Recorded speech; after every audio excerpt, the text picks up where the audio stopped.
মারো অবিরত ক্ষমা করো তুমি বাঁচাও তুমি মারো অবিরত ক্ষমা করো।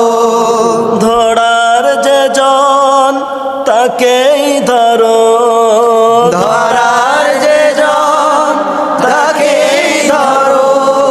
তোমার মুঠোয় সবই আল্লাহ সুবহানাল্লাহ আলহামদুলিল্লাহ লা ইলাহা ইল্লাল্লাহ সুবহানাল্লাহ আলহামদুলিল্লাহ লা ইলাহা ইল্লাল্লাহ।